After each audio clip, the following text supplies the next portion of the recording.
Service dog blocked a little boy at the school gate. Teachers learned the hard truth. The bell at Maple Ridge Elementary liked to be early. It rang 2 minutes before 8, then again on the hour, as if time itself needed a reminder to behave. Minivans queued, backpacks bounced, and the crossing guard did his slow magic with a plastic paddle and a voice that could part traffic. Mason Hart, 7, was almost through the gate when his dog stopped. Scout was a cinnamon-colored lab in a blue vest that said, "Seizure response. Do not distract." He'd been coming with Mason since September, when the district finally agreed to a 504 plan after 3 neurologist letters and one meeting where Mason's mom, Ava, had brought donuts and resolve. Usually Scout trotted at Mason's knee like punctuation. Heel, glance, heel. He loved the gate, a river of kids to watch, the custodian who smelled like pine cleaner and always said, "Morning, partner," but not today. 3 feet from the threshold, Scout planted. He stepped sideways to block Mason's path, chest square, eyes on the boy's face, tail still. When Mason tried to sidestep, Scout mirrored, gentle and immovable. "Come on, Scout," Mason said, embarrassed. Kids were watching. Mrs. Green, the morning aide with a clipboard and a schedule for a spine, tapped her pen against the gatepost. "Let's go, buddy. Bell's about to ring."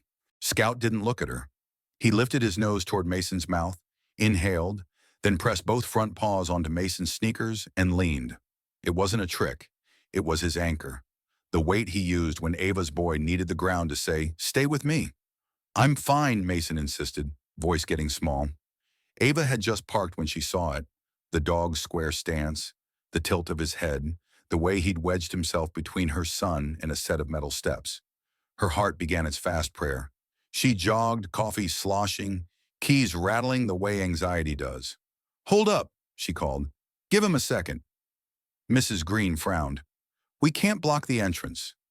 "We can if he's working," Ava said, breathless, already kneeling to Mason's height. "Hey, my guy, check in." Mason cut his eyes sideways, the way kids do when they don't want to be the story. "Mom, I'm okay. I swear." "Look at my nose," Ava said softly. "Any lights? Any weird smells?" He started to shake his head, then stopped. "The light feels buzzy," he admitted, touching his temple. "And my tongue tastes like pennies." A passing kid made a face. "Pennies?" Mrs. Green rolled her eyes. "We really need to move."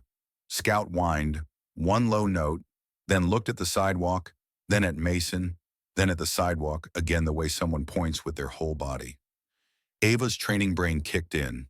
She slid her backpack under Mason's head like a pillow and guided him to sit outside the gate, against the brick where the ground would hold. "Nurse," she called toward the office door. "We need Nurse Nguyen, please."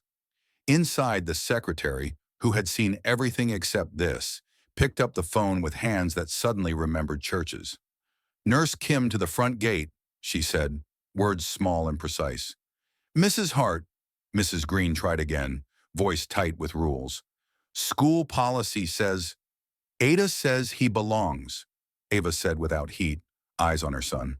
"Policy sits down when safety stands up." Nurse Kim Nguyen arrived in a skid of sensible shoes, already snapping a blood pressure cuff into shape. "What have we got?" "Probable focal seizure aura," Ava said, Scout's vest in her fist like a handle on the day. He said, "Buzzing lights and pennies." Dog anchored and blocked the stairs. Kim glanced at Scout. "Good choice, hero," she murmured, and slid a soft mat from the emergency backpack she always carried, and nobody ever noticed. She checked Mason's pupils. "Talk to me, Mason. Can you squeeze my fingers?" Mason nodded, then blinked a little too long. His eyes lost their focus like a radio drifting off station. Scout's head came up. He moved closer, pressing his rib cage against Mason's legs, making the world smaller and kinder. "Here we go," Kim said, calm as a lake. Time noted 7:58. The seizure was quiet, not the dramatic thrashing people think of, because TV taught them wrong. Mason's head turned slightly to the side, his mouth working like he was chewing a word he couldn't swallow. His right hand fluttered. His breath changed. Scout stayed. No barking, no pawing. He applied steady pressure, 25 pounds of certainty, keeping Mason from rolling, from banging into brick, from cracking a tooth on concrete. Ava stroked her son's hair and counted breaths because math is a mercy when you can't move time. Still focal, Kim narrated for herself, for Ava, for the universe. Airway clear, no rescue meds yet. Mrs. Green stood frozen, clipboard against her chest like a shield. The line of kids bent around the scene like a river finding a new course. Nobody complained about being late. The custodian planted himself in the lane and redirected the current with a sweep of his arm and a voice that said this was important and also normal, like rain. At 8:01, Mason's eyes found his mother again. He swallowed. He blinked hard. Scout's tail made one small, relieved arc. "Hey, buddy," Ava said, voice cracking on relief. "Welcome back." He was pale and shaky and a little mad at his own brain. "Did I miss math?" he asked, which meant he was okay enough to be himself. "Only the bell," Kim said, smiling with her whole face. "Let's get you to the nurse's office to reset. Scout can come, obviously." Mrs. Green finally spoke, voice thin with something that wasn't quite shame and wasn't quite fear. I thought he was just being difficult," Ava exhaled. "He was being right," she said softly. "If Mason had hit those metal stairs, we'd be in an ambulance." The principal, Mr. Dalton, jogged up, tie crooked, apology already ready. "I heard medical at the gate. Everyone okay?" "We are," Kim said briskly, "thanks to Scouts' block." Mr. Dalton knelt so his eyes were level with dog and boy. "Good work," he told both. He looked at Mrs. Green without accusation. "We'll do a staff refresher today. Seizure plan, ADA, what Scouts alerts look like. We train for fire and weather. We can train for this." In the nurse's office, Kim checked vitals again, offered water, and dimmed the lights until the world stopped buzzing. Scout curled under the cot, chin on Mason's socked foot, keeping gravity where it belonged. "Do I have to go home?" Mason asked. Kim looked at Ava. Ava looked at Scout. Scout breathed and didn't move.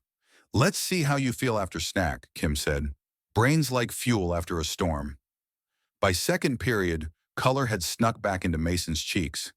By lunch, he and Scout walked the quiet hallway behind the library to avoid the clang of trays. The librarian high-fived both. At 1:30, Mr. Dalton gathered teachers in the multi-purpose room with coffee that tried its best and handouts that didn't. Nurse Kim did 15 minutes on seizures you don't see on TV. Ava did 5 on what the law actually says about service dogs, permitted anywhere the public can go, not pets, not optional. Then she put down the paper and picked up the story that had been living in her chest all morning. "Scout refused to let my son climb those stairs," she said. "He saved us from calling 911 and from the thing I have nightmares about, which is a fall we can't undo. I know mornings are wild. I know rules keep schools from flying apart. But out there, the rule is simple. If a trained dog says, 'Stop,' you stop." Mrs. Green raised her hand, eyes shiny. "I'm sorry," she said. "I felt the schedule getting away from me, and I tried to hold it together by pushing the wrong thing. I won't make that mistake again." After dismissal, a small knot of parents waited by the gate, not to argue, to learn. One dad asked if his kindergartner could say hello to Scout if the vest said it was okay. Ava showed the Ask to Pet clip she could add to the vest when Mason felt strong and Scout's work was quiet. Mason, proud again, got to say "yes you can" to 2 kids and "not right now" to a third, and the world didn't end either way. That evening, Ava found a crumpled note at the bottom of Mason's backpack. It was from Mrs. Green, folded like an apology. "I didn't know what a focal seizure looked like. I do now. Thank you for trusting your dog when I didn't." At the bottom, in pencil pressed hard enough to make the paper shiny, "Scout saved the day." A week later, a laminated card appeared at the front gate, zip-tied next to the bell. It read, "When Scout or any service dog blocks, we listen." Maple Ridge Elementary. Under it, in smaller letters only kids could reach, "Good boy." On the next rainy morning, Scout hesitated at the threshold again. Mrs. Green, on duty with her clipboard, didn't tap the gate post. She didn't say hurry. She looked at Mason and asked, "Check in?" "Good," Mason said. "No buzz, no pennies." Mrs. Green smiled and stepped back like a door held open. "Then welcome in." Sometimes the hard truth isn't a scandal. It's simpler and sharper. We almost rushed past the thing that kept a child safe. A service dog blocked a little boy at a school gate, and the grown-ups finally let the dog be the smartest one in the room. If this story steadied you, like and share it. Subscribe to Next Kindness. The next turn in the tale is already waiting at the door.